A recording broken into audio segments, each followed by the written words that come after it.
20 minute পর তারা একটা পরিত্যক্ত গোডাউনে প্রবেশ করলো। মনি ইশারায় বলে দিল গোডাউনের দরজা ভেঙে ভেতরে ঢুকতে। সারা গাড়ির স্পিড বাড়িয়ে দরজা ভেঙে ভেতরে ঢুকলো।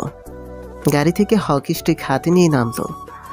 মনি গাড়ি থেকে নেমে বলল, রফিককে আর রাফাতকে ছেড়ে দে, তাহলে তোদের কিছুই করব না, না হলে প্রত্যেক কটাকে মেরে আজ নরকে পাঠাবো। যাক, ভালোই হলো, এক দিলে দুই পাখি। এই, এদের দুজনকে ধরে চেয়ার বাদ। দেখি মনি আর সারার সামনে প্রথমে দুইজন গেল। মনি তার মাথায় বাড়ি দিল, সে সাথে সাথে মাটিতে পড়ে গেল। সারাও লোকটার মাথায় বাড়ি দিল। দুইজন ওই মনে হয় অজ্ঞান হয়ে গেল। সেখানে লোক ছিল আগে 10 জন, এখন হয়েছে 12 জন। রিফাতকে নিয়ে তার মধ্যে দুইজনকেই শেষ করে দিল। পরে একসাথে 4 জন গেল। মনি প্রথমে একজনের পায়ে বাড়ি দিল, তারপর সাথে সাথে আরেকজনের পায়ে কিক চালালো। দুইজনই মাটিতে পড়ে গেল। মনি একটার তলপেটে কিক চালালো, আরেকটার কানের নিচে নরম জায়গায় কিক চালালো। দুইজনই হয়তো জ্ঞান হারালো। সারাও মারার একই স্টাইল।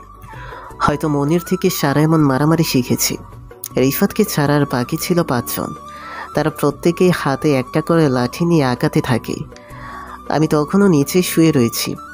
তারা মারার কারণে আমার বাঁধনগুলো অনেকটাই খুলে গিয়েছিল। আমি নিজের বাঁধন খুলতে চেষ্টা করতে লাগলাম। দেখি মনি আর সারার চোখে প্রতিশোধের আগুন জ্বলতেছে। এখন যে সামনে যাবে, মনি তাকে কোনোভাবেই ছাড়বে না। 3 জন গেল মনির কাছে, আর 2 জন গেল সারার কাছে। মনি প্রথমে একটাকে নুয়ে তার পায়ে বাড়ি দিল, আরেকজন মনির পিঠে বাড়ি দিল। মনি নিচে পড়ে গেল। নিচে শুয়ে থেকেই আরেকটার পায়ে কিক চালালো। পরক্ষণেই আবার অদ্ভুত কায়দায় দাঁড়িয়ে গেল। একজনের মেডেল স্টেম বরাবর কিক চালালো। বেচারা মাটিতে পড়ে গেল। সাথে সাথে ঘুরে আরেকটার মাথায় বাড়ি দিয়ে বসল। সেও নিচে পড়ে গেল। আরেকজনের ধাক্কা দিয়ে নিচে পড়ে গেল। তার উপরে উঠে মনি তার চোখে মুখে খুশি দিতে লাগলো। ততক্ষণ খুশি চালালো যতক্ষণ পর্যন্ত না তার জ্ঞান হারালো। মনি তার ওপর থেকে উঠে আরেকটার কানের নিচে কিক চালালো। সে সাথে সাথে জ্ঞান হারালো। ওইদিকে সারা দুইটাকে ফলো করেই কাবু করলো। এখন শুধু রিফাত আছে।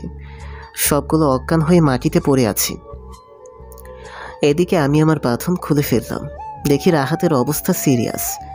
মনে হয় রাহাত জ্ঞান হারাতে চলেছে। সে মাটিতে শুয়ে আছে। এদিকে দেখি রিফাত রিভলভার লোড করলো।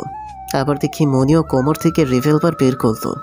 মনি রিফাতের দিকে রিভলভার তাক করে বলল, রিফাত, হাত থেকে রিভলভারটা ফেলে আত্মসমর্পণ কর, তাহলে তুই এই যাত্রায় বেঁচে যাবি। রিফাত মনির দিকে রিভলভার তাক করে বলল, তোর জন্য আমার এই অবস্থা। তুই যদি আমাকে বিয়ে করতি তাহলে দুজনে শান্তিমতো সুখের সংসার করতাম, কিন্তু তুই গিয়ে পছন্দ করিস এক খেতকে। তোরা আমি কিছুই করবো না, তোকে কেড়ে নিব তোর ভালোবাসাকে, যাতে তুই সারাটা জীবন কষ্ট ভোগ করতে করতে মরিস। এই বলে রিফাত আমার দিকে 300 ডিগ্রি অ্যাঙ্গেলের রিভলভার ঘোরালো। দেখি তার তর্জনী নড়ে উঠেছে। আমি চোখ বন্ধ করে ফেললাম। হয়তো আমার মৃত্যু এসে গেছে। মনি রাফিদ বলে এক চিৎকার দিল। রিভলভারের আওয়াজ হলো, কিন্তু না, গুলি আমার শরীরে লাগে নাই। দেখি মনির চাম দিয়ে আমার শরীর ঢেকে ফেলেছে। গুলিটা গিয়ে মনির শরীরে পেট করলো। সাথে সাথে আরেকটা গুলির আওয়াজ। এটা মনির রিভলভার থেকে দেখি রিফাতের মাথা বরাবর গুলিটা গিয়ে লাগলো। রিফাত সোজা মাটিতে পড়ে গেল। মনিও মাটিতে পড়ে গেল। সব কিছু যেন মুহূর্তের মধ্যেই হয়ে গেল। দেখি মনি মাটিতে পড়ে কাঁদতে লাগলো। আমি মনিকে ধরলাম। আমি বললাম, কি জন্য এখানে আসলাম? তোকে ছাড়া আমার জীবন মূল্যহীন। আমি মনির তলে হাত দিয়ে দেখি মনির শরীরের গরম রক্ত আমার হাত বয়ে চলেছে। আমি তাড়াতাড়ি আমার শরীর থেকে কাপড় খুলে ওইখানে বেঁধে দিলাম। সারা রাহাতকে জড়িয়ে ধরে কাঁদতে লাগলো, আর চোখে মুখে চুমু দিতে লাগলো, আর রাহাত রাহাত বলে জোরে জোরে ডাকতে লাগলো। আমাকে এই গুলিটা হজম করতে দিতা। তোকে বলেছিলাম না, আমি থাকতে তোর কিচ্ছু হবে না। তোমার কিছু হবে না। কোথায় গুলি লাগছে? মনে হয় কোমরের দিকে। তোমার কিচ্ছু হবে না। না রে, মনে হয় বাঁচবো না। তোকে অনেক বকেছি, অনেক কষ্ট দিয়েছি, মাফ করে দিস। সত্যি রাফিদ, তোকে অনেক ভালোবাসি। তোর জন্য মরতে পেরে নিজেকে অনেক সার্থক মনে হবে। তুমি সব কি বলছো? তোমার কিচ্ছু হবে না। তুমি চলে গেলে আমি এই পৃথিবীতে থেকে কি করব? সারা গাড়ি স্টার্ট দাও। জানি তুই আমাকে অনেক ভালোবাসিস। এখন আমায় তোর বুকে শক্ত করে জড়িয়ে ধরে রাখ আর কপালে চুমু দে। যতক্ষণ পর্যন্ত আমি না মরবো ততক্ষণ আমাকে শক্ত করে জড়িয়ে রাখ। আমি মনিকে শক্ত করে জড়িয়ে ধরলাম এবং তার কপালে চুমু দিলাম। আমি মনিকে কোলে তুলে নিলাম, কোলে করে নিয়ে গাড়িতে বসালাম। হাতটা তার গুলি লাগার স্থানে ধরিয়ে দিলাম। পরে রাহাতকে পাজা কোলা করে তুলে এনে গাড়িতে বসালাম। আমি মনির পাশে বসলাম। আমি মনির কোমরে ধরে রাখলাম যাতে ব্লিডিং এড়ানো যায়। সারা গাড়ি স্টার্ট দিল। জিজ্ঞেস করলাম কতক্ষণ লাগবে। সারা বলল 20 মিনিট। আমি মনিকে বললাম, মনি 20টা মিনিট চোখ খুলে রাখো। এইদিকে আমার মুখের কাছে আয়। আমি মনির মুখের কাছে কান নিলাম। মনি বলল, আই লাভ ইউ রাফিদ। আমিও কানে কানে বললাম, আই লাভ ইউ বেবি। এই বলে আমি মনির কপালে চুমু এঁকে দিলাম। মনি আমার দিকে এক দৃষ্টিতে তাকিয়ে আছে। আমি বললাম, এইভাবে তাকিয়ে আছো কেন? শেষবার তোকে দেখে নি, যাতে পরে তোকে চিনতে পারি।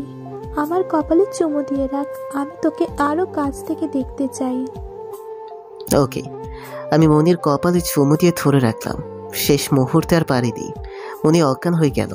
আমার মুখের দিকে তাকিয়ে মনি জ্ঞান হারালো। তাড়াতাড়ি হাসপাতালে এনে মনি আর রাহাতকে ইমার্জেন্সি থিয়েটারে পাঠানো হলো। কিছুক্ষণ পর সাদিয়া এসে বলল, অনেক ব্লাডিং হয়েছে মনির। এ পজিটিভ রক্ত আমাদের কাছে এক ব্যাগ ছিল, আরো এক ব্যাগ রক্তের প্রয়োজন। আমার আর মনির রক্তের গ্রুপ এক। আমি রক্ত দিব। আপনার কাছ থেকে রক্ত নেওয়া যাবে না। আপনার অলরেডি অনেক ব্লাডিং হয়েছে, আপনি রক্ত দিতে পারবেন না। এক্ষেত্রে আপনার সমস্যা হবে। দূর, আমার শরীরে যদি 1 ফোঁটা রক্ত থাকে তাহলে ওটা নিয়ে নিন প্লিজ। মনিকে আমি ফেরত চাই। বুঝে বলছেন তো? পরে কোনো সমস্যা হলে আমরা দায়ী থাকবো না। মনির যদি কিছু হয় তাহলে আপনারা দায়ী থাকবেন। আচ্ছা দেখি। প্লিজ সাদিয়া, মনিকে বাঁচান। মনি ছাড়া পৃথিবীতে আমার আর কেউ নেই। আমি এখনো নিশ্চয়তা দিতে পারছি না, প্রচুর ব্লাডিং হয়েছে। তাড়াতাড়ি রক্ত নেন। আমার শরীর থেকে 1 ব্যাগ রক্ত নিল। আমার শরীরে আর একটু শক্তি অবশিষ্ট নেই। আমি বেডে শুয়ে আছি। দেখি সারা রাহাত আসলো। রাহাত আর সারা শরীরে ব্যান্ডেজ। সারা রাহাতকে আমার পাশে এক বেডে শুয়ে দিল। সারা বলল, মনির বাবা মা আসছে, আমি পুলিশকে সব জানিয়ে দিয়েছি। পুলিশ ওইদিকে সব ব্যবস্থা করবে। ওকে, কিন্তু মনি বাঁচবে নাকি সেটাই এখন বড় সমস্যা। রাফিদ মনির কিছুই হবে না। আমি আর ঢাকা থাকছি না, বাড়িতে চলে যাব। এই হিংস্র শহর আমার জন্য না। আমিও চলে যাব। তুই থাক, তোর বাড়িতে মা বাবা আছে, তাদের জন্য তোর কিছু করতে হবে। নতুন ফ্ল্যাট ঠিক করে আরে আরেক জায়গায় ওঠ। আর সবসময় নিজেকে সবার থেকে আড়ালে রাখবি। সারা তোকে হেল্প করবে। অপারেশন আর কতক্ষণ চলবে জানি না। সারা রাহাত বসে রয়েছে। আমি ভাবতে লাগলাম, মনি যদি মারা যায় তাহলে আমি কি করব? একমাত্র মনি আমার সব কিছু ছিল। এটা ভাবতে আমার কাটা দিয়ে ওঠে। দীর্ঘ 1 ঘন্টা পর অপারেশন শেষ করে সাদিয়া বের হলো। সাদিয়াকে জিজ্ঞেস করলাম, মনির কি অবস্থা? অপারেশন ভালো হয়েছে, কিন্তু যদি 3 দিনের ভেতরে জ্ঞান না ফেরে তাহলে আশা শেষ। অপারেশন ভালো হয়েছে, কিন্তু যদি 3 দিনের ভেতরে জ্ঞান না ফেরে তাহলে আশা শেষ। দূর, তাহলে আপনারা কি অপারেশন করলেন? আমরা যতটুকু সম্ভব করছি। গুলি কোমরের এক অংশ ভেদ করে মাংস নিয়ে চলে গেছে, তার কারণে প্রচুর ব্লাডিং হয়েছে। এখন বাকিটা আল্লাহর হাতে। 3 দিন অপেক্ষা করতে হবে। এখন মনিকে দেখতে পারবো না, আর কিছুক্ষণ পর। ওকে। দেখি মনির বাবা মা আসছে। মনির মা কাঁদতে কাঁদতে আসছে। মনির আব্বার মুখ ফ্যাকাশে হয়ে আছে। আমাকে বাঁচানোর জন্য মনি নিজের জীবন উৎসর্গ দিয়েছে। তাহলে সব তো আমারই। সারা গিয়ে মনির বাবা মাকে বোঝাতে লাগলো কি হয়েছে। সাদিয়া তাদের ভেতর নিয়ে গেল। আমিও পেছন পেছন ভেতরে গেলাম। দেখি মনির মুখে অক্সিজেন মাস্ক লাগিয়ে রাখছি। মনিকে দেখে মনির মা হাউমাউ করে কেঁদে উঠল। সারা তার মাকে ধরে বাইরে নিয়ে গেল। আমিও মনির এই অবস্থা দেখে চোখের পানি ধরে রাখতে পারলাম না। আমিও কেঁদে উঠলাম। নিজেকে খুব অসহায় মনে হলো, নিজেকে খুব অপরাধী মনে হচ্ছে। আমি বাইরে এসে বসে রইলাম। রাত হয়ে গেল, এখনো মনির জ্ঞান ফিরেনি। আমি রাতে নাস্তা করলাম। মনির মা তখনও কেঁদে চলছে। মনির বাবা আমার কাছে আসলো, বলল, তুমি কে বাবা? মনির ফ্রেন্ড? আঙ্কেল, আমি মরহুম ইকবাল সাহেবের ছেলে। আমাদের এলাকার ইকবাল সাহেবের ছেলে? দেখো, আমি তোমাকে চিনতেই পারিনি। শুনেছিলাম তুমি নাকি মনির কোম্পানিতে চাকরি করো। তা বাবা, আমরা আছি, তুমি আমার বাসায় চলে যাও। না আঙ্কেল, আমার কারণেই মনির এই অবস্থা। আমাকে বাঁচাতে মনি তার জীবন দিতে একটু কার্পণ্য করেনি। আমি যাব না। স্যার, ও মনির বাগদত্তা। সেটা তো খুশির সংবাদ, কিন্তু দুঃখের বিষয় হলো আমি এখন হাসতে পারছি না। মনির বাবার চোখ থেকেও পানি পড়ছে। মোফাজ্জল সাহেবকে মনির মার কাঁধে মুখ ঘষল। সারা রাতে বাড়ি যায়নি, কারণ রাহাত এখানে। পরদিন কোম্পানি থেকে অনেক মানুষ আসলো মনিকে দেখতে। সারা সবাইকে দরজা থেকেই বিদায় দিল। 2 দিনের রাতে সাদি এসে বলল, মনির জ্ঞান ফিরেছে। মনির মা দৌড়ে ভেতরে গেল। আমি মনিকে হাত ধরে কাঁদতে লাগলো। আর এক মুহূর্ত তুই এখানে থাকবি না, বাড়ি চল। তোর বাবার কোম্পানি, তোর বাবাই চালাক। মা, এখনো তো আমি আছি, আর কেঁদো না। সারা আমাকে ডেকে বাইরে নিয়ে আসলো, বলল, তোর জন্য মনির এই অবস্থা। মনির যদি তোর উপর দোষ দেয়?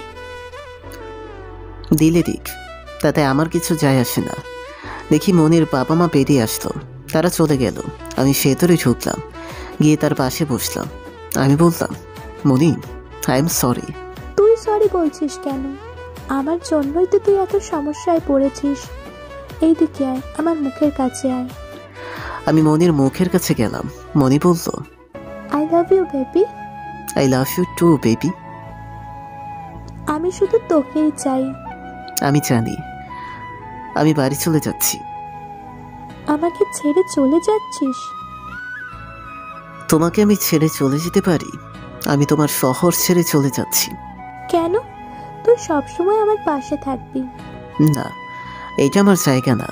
আমি মনির হাত ধরে বললাম, এক কাজ করো, তুমি আমার সাথে বাড়িতে চলে আসো। আচ্ছা, তুই গিয়ে বাড়িটা সাজা, দেখবি আমি চলে আসবো। আচ্ছা। এখন আমাকে একটা চুমু দিয়ে যা। আমি মনির কপালে একটা চুমুর বলে এঁকে দিলাম। মন মতো হয়নি, মনের মতো চুমু পেতে আমি আসছি। স্যারের কাছ থেকে ক্রেডিট কার্ডটা নিয়ে যা, যদি তোর কিছুর প্রয়োজন পড়ে। আচ্ছা। আমি মনির কাছ থেকে বিদায় নিয়ে রাহাতকে বলে দিলাম একটু সাবধানে থাকবি। বাড়িতে চলে আসলাম। এসে পুরো বাড়ি পরিষ্কার করলাম। 1 সপ্তাহ চলে গেল।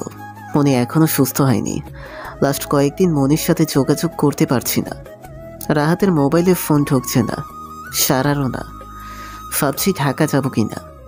মনির ক্রেডিট কার্ড আমার কাছে। একদিন রাতে বের হলাম, কেন জানি মন চাচ্ছে সিগারেট খাইতে। তাই দোকানে গিয়ে সিগারেট ধরাইলাম। রাহাতের পাল্লায় পরে 2-1 টান দিয়েছিলাম। সারা আসার পর রাহাতও ছেড়ে দিয়েছে। আমি সিগারেট টেনে বাড়িতে ঢুকলাম। দরজা খোলা।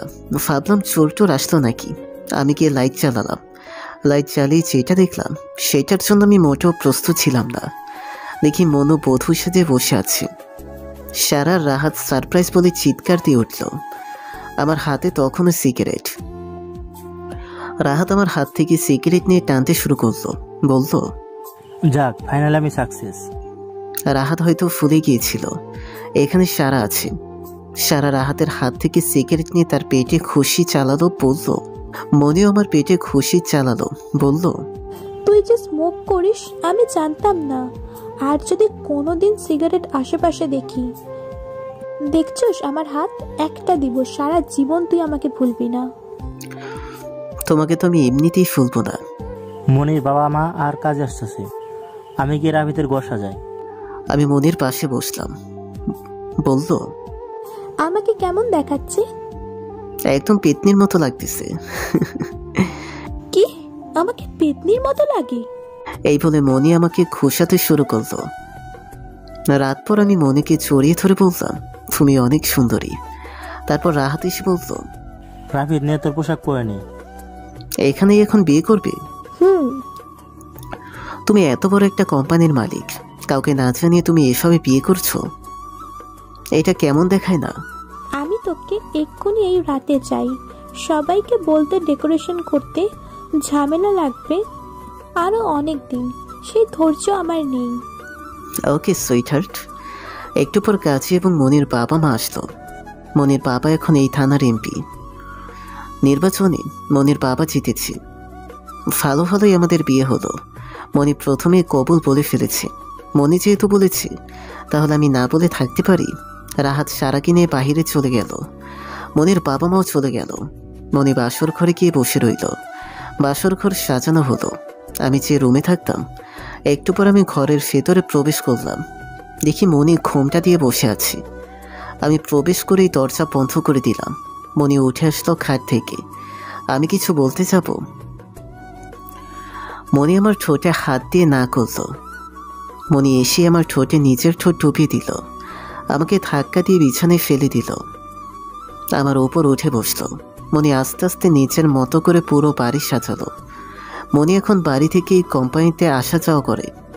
কিছুক্ষণ পরে সারা আর রাহাতের বিয়ে হয়। বিয়েটা ভেঙে গিয়েছিল। পরে মনির বাবার কারণে আবার বিয়েটা হয়। মনি সপ্তাহে 2 দিন অফিসে যায়, কিন্তু আমি প্রতিদিন যাই। মনির অধিকাংশ কাজ আমি দেখাশোনা করি। মনের উপর বেশি প্রেশার দেই না। একদিন অফিসে প্রচুর কাজের চাপ যায়। আমি 9 তলায় যাই রেস্ট নেওয়ার জন্য। একটু পর দেখি মনিও আসলো। এসে গোসল করলো। মনিও কিছুক্ষণ আমার সাথে শুয়ে থাকলো। উপরে যাওয়ার জন্য লিফটে চাপ দিলাম, কিন্তু আসছে না। অনেকবার ট্রাই করার পর উপরে সারাকে কল করলাম। সারা বলল, আরে উপরে পাওয়ারের সমস্যা হয়েছে, আর যেহেতু এটা গোপনীয়, আমি রাহাতকে এনে এটা ঠিক করছি। সময় লাগবে অনেকক্ষণ। কতক্ষণ? অর্ধেক দিন। ওকে। এটা শুনে মনি আমার দিকে আর চোখে তাকালো। আমিও তাকালাম। বলল, এই আমার দিকে নজর দিস না। কাল রাতে তুই আমাকে যেই সুখ দিয়েছিস তাতেই আমি খুশি। আমি মনিকে কোলে তুলে বললাম, চলো সুইটহার্ট, তোমাকে আরেকটু সুখের সাগর থেকে ঘুরিয়ে নিয়ে আসি। তা বলার সাথে সাথেই মনি আমাকে কিস করতে শুরু করলো। আমি তাকে কোলে নিয়ে নরম তুলতুলে বিছানায় নিয়ে ফেললাম।